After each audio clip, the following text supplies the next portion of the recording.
Hello दोस्तों, मैं S के सिंह एसएम एजुकेशन सर्विसेज के ऑफिशियल यूट्यूब चैनल पे आप सभी का स्वागत है। आज मैं बात करने वाला हूं महाराष्ट्र स्टेट काउंसलिंग को लेके। After cut off revision Maharashtra state के काउंसलिंग के लिए जो न्यूली क्वालिफाइड स्टूडेंट हैं इनको मैं प्रॉपर काउंसलिंग प्रोसेस बताने वाला हूं, या फिर वैसे स्टूडेंट जो महाराष्ट्र स्टेट काउंसलिंग से प्राइवेट मेडिकल कॉलेज या गवर्नमेंट मेडिकल कॉलेज से पीजी करना चाहते हैं, इन्हें क्या क्या प्रोसीजर होगी, क्या एलिजिबिलिटी होगी, और साथ में सीट ब्लॉकिंग को लेकर बात करूंगा। डिफरेंट स्टेट में कैसे सीट ब्लॉकिंग हो रही है, फी के बारे में बताऊंगा, और आपको बताऊंगा एनआरआई के साथ साथ मैनेजमेंट कोटे की सीटों के लिए जिसको इंटरनल कोटे की सीट बोली जाती है, और साथ में गवर्नमेंट सीटों के बारे में कौन कौन से स्टूडेंट हैं जो महाराष्ट्र स्टेट के स्टेट काउंसलिंग के लिए एलिजिबल होंगे।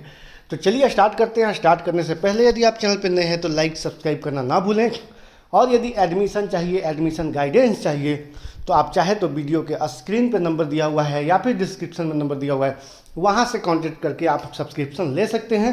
वैसे चाहे तो आप मेरे एक्सपर्ट से बात कर सकते हैं। महाराष्ट्र में मेरा 2 ऑफिस है, एक पुणे में ऑफिस है और दूसरा मुंबई में, मुंबई वासी में मेरा सेंटर है। आप चाहे तो इसके लिए कांटेक्ट कर सकते हैं, हमारे एक्सपर्ट से बातें कर सकते हैं। इसके अलावा इंडिया के अलग अलग स्टेट के अलग अलग लोकेशन में भी सेंटर है, जैसे बेंगलोर में है, मध्य प्रदेश भोपाल इंदौर, राजस्थान जयपुर उदयपुर, वेस्ट बंगाल में कोलकाता, और दिल्ली में भी सेंटर अवेलेबल है। कर्नाटका में बेंगलोर में सेंटर है। तो चलिए हम स्टार्ट करते हैं। सबसे पहले बात करते हैं आफ्टर कट ऑफ रिवीजन जो भी स्टूडेंट न्यूली क्वालिफाइड हैं उनके लिए जानना काफ़ी आवश्यक है। महाराष्ट्र एक वैसे क्लोज स्टेट है, लेकिन महाराष्ट्र के अंदर इंटरनल कोटे और एनआरआई कोटे के सीटों के लिए ये ओपन है। इंडिया के किसी भी स्टेट के स्टूडेंट पार्टिसिपेट कर सकते हैं। एलिजिबिलिटी देखते हैं एक बार। वैसे स्टूडेंट जो गवर्नमेंट के लिए पार्टिसिपेट करना चाहते हैं, या फिर सेमी गवर्नमेंट की सीटों के लिए, या फिर एनआरआई कोटे या मैनेजमेंट कोटे या फिर इंटरनल कोटे की सीट बोले, या फिर आपको बात करते हैं, तो इसके लिए आपको एलिजिबिलिटी को देखते हैं। सबसे पहले गवर्नमेंट सीटों के लिए और सेमी गवर्नमेंट सीट के लिए वही स्टूडेंट एलिजिबल हैं जिनका एमबीबीएस महाराष्ट्र से है, या फिर वैसे स्टूडेंट जिनका डोमिसाइल महाराष्ट्र का है लेकिन ऑल इंडिया कोटा 15% से एमबीबीएस किसी और स्टेट से किए हैं। ऐसे कंडीशन में भी आप गवर्नमेंट और सेमी गवर्नमेंट यानी प्राइवेट कॉलेज के नॉर्मल सीटों के लिए एलिजिबल हैं। लेकिन बात करते हैं उन स्टूडेंट के लिए जो महाराष्ट्र से बाहर से हैं, ना ही उनका एमबीबीएस है ना ही डोमिसाइल है, तो आप वहाँ पे एनआरआई कोटे से पार्टिसिपेट कर सकते हैं। इसके लिए आपको फर्स्ट डिग्री स्पॉन्सर होना चाहिए, फर्स्ट डिग्री एनआरआई होना चाहिए, तो आप यहाँ पे एलिजिबल हैं। ऐसे कंडीशन में जिनके पास फर्स्ट डिग्री है तो आप चाहे तो महाराष्ट्र स्टेट का काउंसलिंग कर सकते हैं। महाराष्ट्र का रजिस्ट्रेशन ऑनगोइंग है, महाराष्ट्र का जो थर्ड राउंड का अभी रजिस्ट्रेशन ऑनगोइंग है, आप अपने प्रोसेस को कर सकते हैं, रजिस्ट्रेशन प्रोसेस को। महाराष्ट्र की बात करते हैं तो हो सकता है कि यहाँ पर थर्ड राउंड के बाद स्टे वैकेंसी राउंड हो, वो ऑफलाइन मोड में भी कराई जा सकती है, क्योंकि जो नीट यूजी 2023 का स्टे राउंड है वो ऑफलाइन मोड में ली जा रही है। तो कभी भी कुछ भी हो सकता है, आपको बिल्कुल चौकन्ना होना होगा। सीट कहीं पे भी मिल सकती है, depending on your choice, depending on your location, depending on your budget.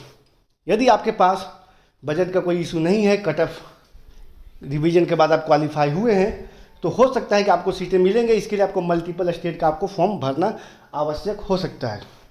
ऐसे कंडीशन में आप चाहे तो महाराष्ट्र में डीम्ड यूनिवर्सिटी में भी आप एडमिशन ले सकते हैं। डीम्ड यूनिवर्सिटी का भी काउंसलिंग हो सकता है कि आपको stay vacancy round offline mode में कराई जाए। ज़्यादातर उम्मीद है कि ऑफलाइन मोड में ही कराई जाएगी। ऐसे कंडीशन में आपके पास काफ़ी ऑप्शन हो सकते हैं। अब देखते हैं यहाँ पर सीट ब्लॉकिंग को।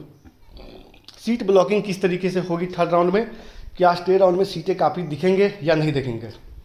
अभी मल्टीपल स्टेट के स्टूडेंट मैक्सिमम स्टेट का काउंसलिंग के लिए पार्टिसिपेट करने के मूड में है, जो after cut off revision qualify हुए हैं, या फिर जो पहले से भी क्वालिफाई थे।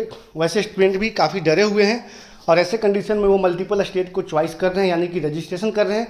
3 से 4, बहुत सारे स्टूडेंट तो 5 स्टेट का भी रजिस्ट्रेशन किए हैं। कुछ स्टूडेंट हैं जो 6 स्टेट के किए हैं रजिस्ट्रेशन, कुछ स्टूडेंट तो 7 या 8 स्टेट का भी रजिस्ट्रेशन किए हैं। ऐसे कंडीशन में रजिस्ट्रेशन किया आपने, रजिस्ट्रेशन फी पे किया, सिक्योरिटी डिपॉजिट भी कुछ स्टेट का 2 लाख है, किसी स्टेट का 1 लाख रुपीज़ है, आपने इसे भी डिपॉजिट किया। थर्ड राउंड है वो प्रॉपर ऑनलाइन मोड में है, बस राजस्थान को छोड़ के। राजस्थान में ऑफलाइन है, बाकी सभी स्टेट का जो थर्ड राउंड है, मॉपअप राउंड है, वो ऑनलाइन मोड में कराई जा रही है। ऐसे कंडीशन में आप ऑनलाइन चॉइस फिलिंग करेंगे।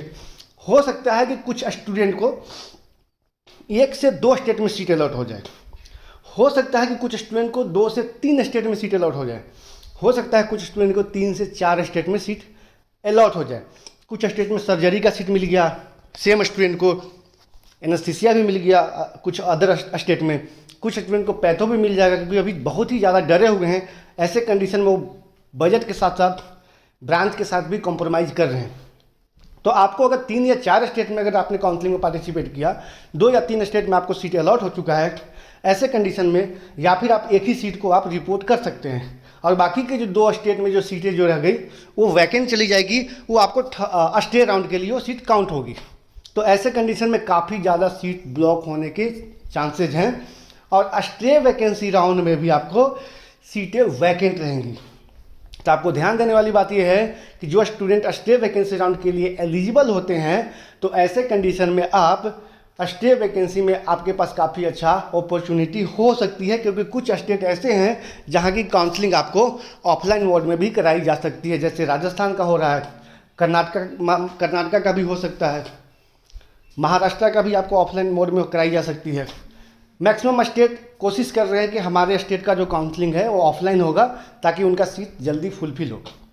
क्योंकि ऑनलाइन चॉइस फिलिंग बहुत सारे स्टूडेंट घर बैठे कर देते हैं, लेकिन जब सीट अलॉट होती है तो वो या फिर कॉलेज के बारे में प्रॉपर इन्फॉर्मेशन नहीं होती है और उन्हें वो सीट अलॉट हो जाती है। ऐसे कंडीशन में वहाँ रिपोर्ट करने नहीं जाते हैं, क्योंकि लोकेशन वाइज काफ़ी दूर होती है, इंटीरियर में होती है, या फिर कॉलेज का क्वालिटी अच्छा नहीं होता है, या फिर कॉलेज का फी काफ़ी ज़्यादा हो जाता है।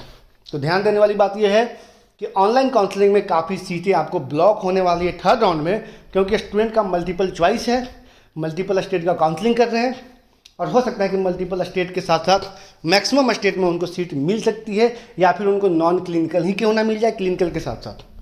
तो आप लोग बने रहें, प्रॉपर कॉलेज के बारे में इन्फॉर्मेशन लें आफ्टर थर्ड राउंड कि कौन कौन से स्टेट में किस किस कॉलेज में कितने ब्रांचेज अवेलेबल हैं, कौन कौन से ब्रांच अवेलेबल हैं। इसके लिए चाहे तो आप हमारे एक्सपर्ट से बात कर सकते हैं, हमारे एक्सपर्ट के टच में रह सकते हैं। इससे आपको बेनिफिट ये होगा कि लास्ट मोमेंट में भी सीट मिलने की पॉसिबिलिटी बढ़ सकती है। बहुत सारे स्टूडेंट को काफ़ी ऑफर मिल रहे होंगे, खास करके कर्नाटका स्टेट से, वेस्ट बंगाल स्टेट से, कि आपको कम से कम पैकेज में आपको सीट अलॉट कराई जाएगी, लेकिन ये संभव नहीं है। आप लोग इन सारी चीज़ों को इग्नोर करें। आप पहले नंबर तो अपना स्कोर देखिए, स्कोर के साथ साथ आप कॉलेज देखिए कि कॉलेज का क्या वाकई में जो आपको पैकेजेज बताई जा रही है किसी फ़ोन कॉल के माध्यम से, मैसेज के माध्यम से, क्या वो उसका फ़ी है या फिर नहीं है। क्योंकि अभी के डेट में कोई ऐसा कॉलेज नहीं है जो अभी नेगोशिएटेड पैकेज पे सीट देगा, यानी कि डिस्काउंट रेट पे सीट देगा। डिस्काउंट रेट पे तभी सीटें दी जाती है जब क्वालिफाई स्टूडेंट बहुत ही कम होते हैं और कॉलेज में सीटें काफ़ी ज़्यादा होती है। ऐसे कंडीशन में वो अपने किसी भी पार्टिकुलर ब्रांच के जो पैकेजेज होते हैं एनआरआई कोटे, मैनेजमेंट कोटे का, उसमें कुछ प्राइस में डिस्काउंट करके, यानी कि नेगोशिएट करके आपको दे दी जाती थी। लेकिन अभी जीरो कट ऑफ होने की वजह से जो स्टूडेंट टारगेट कर रहे हैं कि हमारा सीट चीप एंड बेस्ट मिल जाएगा नेगोशिएटेड पैकेज पे, तो ये बिल्कुल संभव नहीं है। ध्यान देने वाली बात यह है कि बहुत सारे स्टूडेंट हैं जो कर्नाटका, राजस्थान, बेंगलोर, महाराष्ट्र, डिफरेंट स्टेट के डिफरेंट कॉलेज में तो जा रहे हैं और अपना पैसा भी बर्बाद करके आ रहे हैं। पता चलेगा कि पूरा काउंसलिंग फिनिश हो गई और सीट के लिए अभी भी वो लगे हुए हैं। तो आपको हो सकता है कि पैसा भी जाएगा, समय भी जाएगा, नेक्स्ट ईयर के प्रिपरेशन था वो भी बर्बाद हो जाएगा। अगले साल आप एग्ज़ाम देंगे, उसमें रिजल्ट अच्छा नहीं आएगा और वो भी साल आपका बर्बाद हो जाएगा। तो अभी से अलर्ट रहें। अगर अभी से अलर्ट नहीं रहेंगे तो आप फंस सकते हैं। कैसे, एक कहावत है, शिकारी आएगा, दाना डालेगा, जाल बिछाएगा, फंसना मत। ध्यान देने वाली बात यह है कि इस बार जो जीरो कट ऑफ होने की वजह से काफ़ी आपको स्कैम हो सकती है, लोगों के साथ काफ़ी ज़्यादा धोखाधड़ी भी हो सकती है। आप लोग ध्यान से, अगर आपके कोई जानकार हैं, आपको उनके ऊपर अगर ट्रस्ट है तो ही आप डील करें, अदरवाइज इग्नोर कर सकते हैं। जी हाँ दोस्तों, फिलहाल के वीडियो में इतना ही। Thanks for watching.